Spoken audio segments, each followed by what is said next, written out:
Olá, seja bem-vindo ao nosso módulo 3, onde nós vamos falar do casamento civil. Como você já deve ter reparado, esse módulo nós temos um formato diferente de tela, porque nós vamos falar sobre casamento civil, então as leis que regem esse casamento. Por isso nós vamos fazer algumas leituras aqui, por isso esse formato de tela. Na verdade, essa tela que você está vendo é o seu notebook, o notebook que acompanha o seu curso.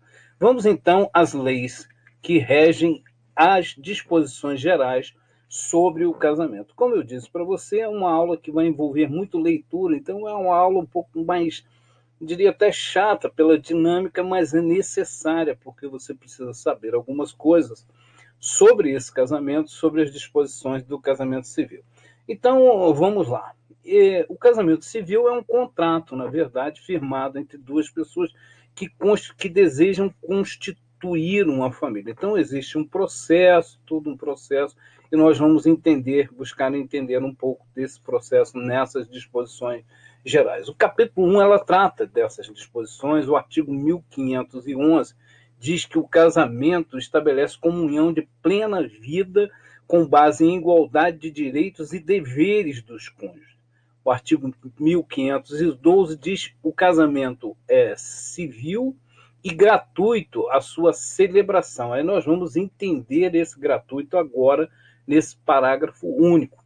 Habilitação para o casamento, o registro e a primeira certidão serão isentos de selos, emolumentos e custos para as pessoas cuja pobreza for declarada sob pena da lei.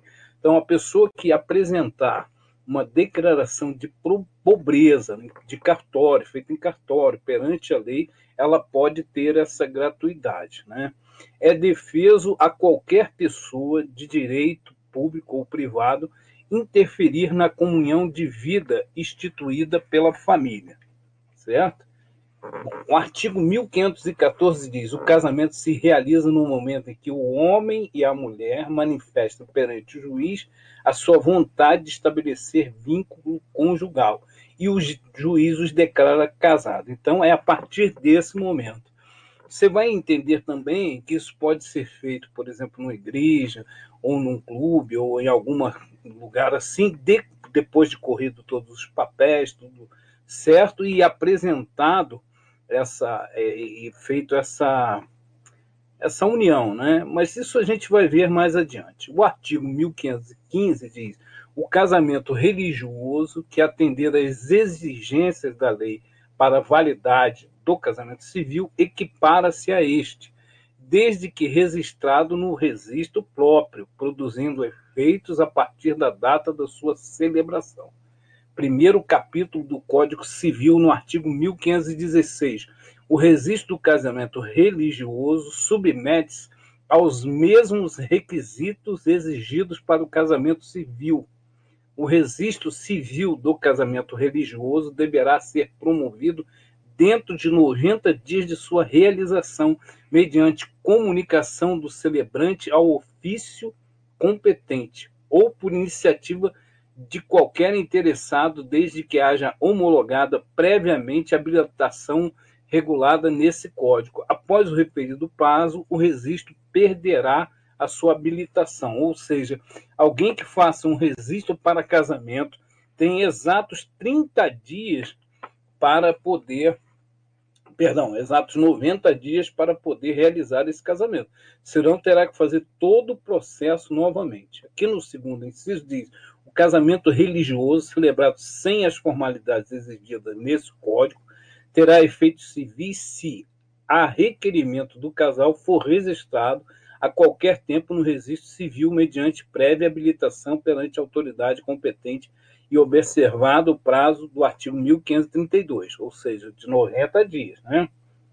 Então, o que acontece aqui é que não basta apenas fazer um casamento, realizar um casamento na igreja ou em qualquer outro lugar, sem que isso seja levado ao cartório para registro. O casamento precisa ser registrado em cartório. Será nulo o registro civil do casamento religioso se antes dele qualquer dos consorciados houver contraído com outrem casamento civil, ou seja, Se alguém, por incrível que pareça, já aconteceu um caso desse aqui na minha cidade, onde uma pessoa casada se casou de novo na igreja, porque não correu os trâmites legais, então ninguém sabia que ele era casado, certo? Então precisa ter esse cuidado.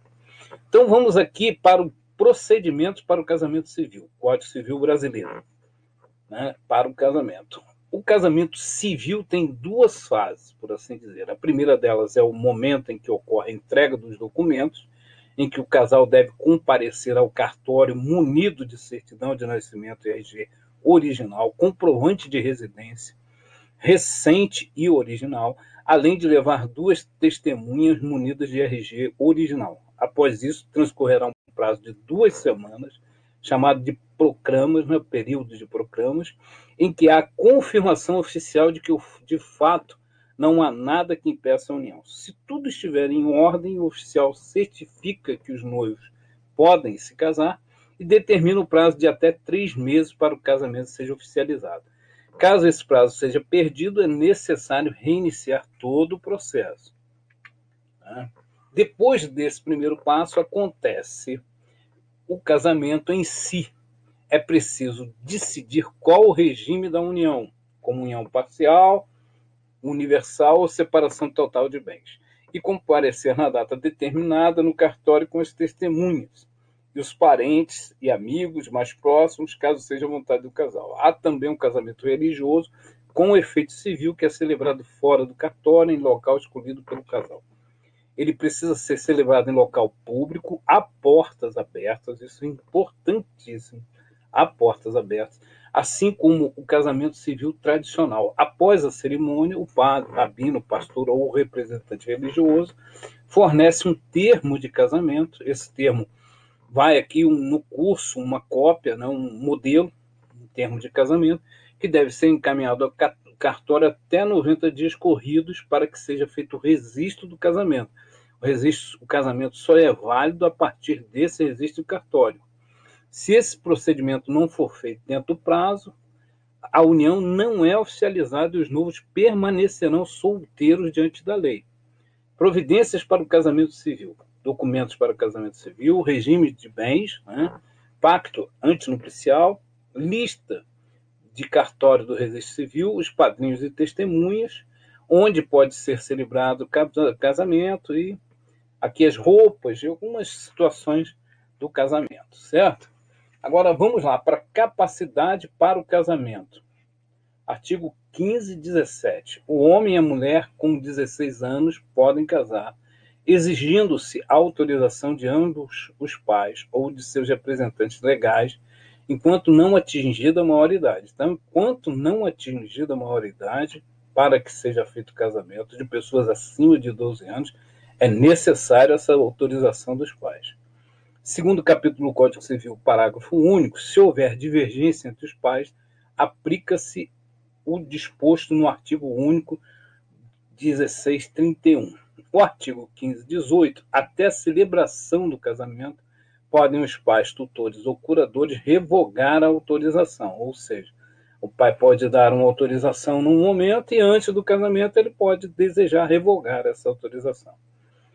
O artigo 15, 19, a denegação do consentimento, quando injusta, pode ser suprida pelo juiz. Excepcionalmente, será permitido o casamento de quem ainda não alcançou a idade núbil, do artigo 15, 17, para evitar imposição ou cumprimento de pena criminal ou em caso de gravidez. Aqui, seguindo, nós vamos aos impedimentos para o casamento, dos impedimentos para o casamento. O artigo 15, 21, não podem casar os ascendentes com os descendentes, seja o parentesco natural ou civil, os afins em linha reta, o adotante com quem foi cônjuge do adotado e o adotado com quem o foi do adotante, no terceiro capítulo aqui do parágrafo, os irmãos unilaterais e bilaterais e demais colaterais, até o terceiro grau, inclusive, o adotado com o filho do adotante, as pessoas casadas, o cônjuge sobrevivente com o condenado por homicídio ou tentativa de homicídio contra o consorte, Os impedimentos podem ser opostos até o momento da celebração do casamento por qualquer pessoa capaz. Parágrafo único. Se o juiz ou oficial de registro tiver conhecimento da exigência de algum impedimento, será obrigado a declará-lo. Nós vamos ficar por aqui nessa aula e vamos para a próxima tratar das causas das suspensões do casamento. Então você agora deve estar se perguntando se isso é um papel do juiz de paz. O juiz de paz não vai passar por esse processo necessariamente, porque tudo isso é feito diante do cartório. No cartório, quando os noivos pedem autorização para o casamento. Mas é importante que o juiz de paz conheça essas leis para poder, então, aplicá-la, né? Quando houver uma situação desse, para que ele recuse fazer o casamento, alguma coisa desse tipo, ele precisa ter conhecimento, sim, dessas leis. Nós vamos ficando por aqui nessa aula, eu agradeço a você, e logo nós estaremos na nossa segunda aula, ainda tratando dessas leis. Muito obrigado.